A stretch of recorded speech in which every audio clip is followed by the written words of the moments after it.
Hi friends, welcome to employees pensions news. Friends, EPFO పెన్షనర్లకు ఇప్పుడే అందిన వార్త.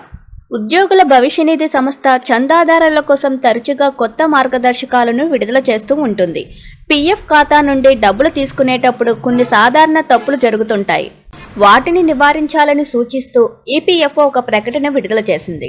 చందాదారులు తమ పీఎఫ్ ఖాతా నుండి డబ్బును విత్డ్రా చేసుకునేటప్పుడు కొన్ని ముఖ్యమైన విషయాలను గుర్తుంచుకోవాలని ఈపీఎఫ్ఓ తెలిపింది. వివాహం, విద్య, వైద్య ఖర్చులు వంటి అత్యవసర పరిస్థితుల్లో పీఎఫ్ ఖాతా నుండి కొంత మొత్తాన్ని విత్డ్రా చేసుకునే అవకాశం ఉంది. అయితే ఈ ప్రక్రియలో కొన్ని తప్పులు జరిగే అవకాశం ఉంది. వాటి గురించి ఇప్పుడు మనం తెలుసుకుందాం. పీఎఫ్ చందాదారులు తరచుగా చేస్తున్న పొరపాట్లను సరిదిద్దడానికి ఈపీఎఫ్ఓ కొన్ని సూచనలు చేసింది. వాటిని తప్పకుండా పాటించాలని తెలిపింది.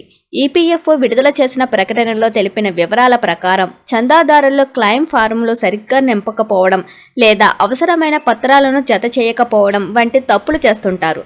దీనివల్ల క్లెయిమ్ తిరస్కరణకు గురయ్యే అవకాశం ఉంది.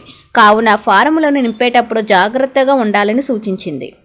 అలాగే చాలామంది చందాదారులు తమ ఆధార్ కార్డును పీఎఫ్ ఖాతాతో అనుసంధానం చేయడంలో విఫలమవుతున్నారు. దీనివల్ల కూడా క్లెయిమ్ ప్రక్రియలో సమస్యలు వస్తాయి. ఆధార్ను లింక్ చేయడం ద్వారా ప్రక్రియ సులభతరం అవుతుంది. కొన్ని సంస్థలు తమ ఉద్యోగుల పీఎఫ్ ఖాతాలకు సంబంధించిన వివరాలను సకాలంలో అప్డేట్ చేయడం లేదు.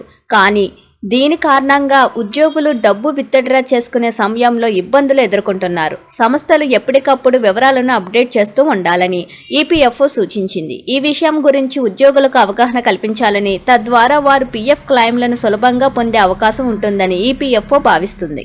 పీఎఫ్ ఖాతాదారులు తమ మొబైల్ నంబర్ను పీఎఫ్ ఖాతాకు అనుసంధానం చేసుకోవడం ద్వారా ఎప్పటికప్పుడు తమ ఖాతా వివరాలను ఎస్ఎంఎస్ ద్వారా తెలుసుకోవచ్చని ఈపీఎఫ్ఓ తెలిపింది. ఒకవేళ మీ పీఎఫ్ ఖాతాను సంబంధించి ఏమైనా సమస్యలు ఉంటే ఈపీఎఫ్ఓ టోల్ ఫ్రీ నంబర్కు కాల్ చేసి ఫిర్యాదు చేయవచ్చు. ఉద్యోగుల భవిష్యత్తును దృష్టిలో ఉంచుకొని ఈపీఎఫ్ఓ ఎల్లప్పుడూ వారికి సహాయం చేయడానికి సిద్ధంగా ఉంటుందని తెలిపింది.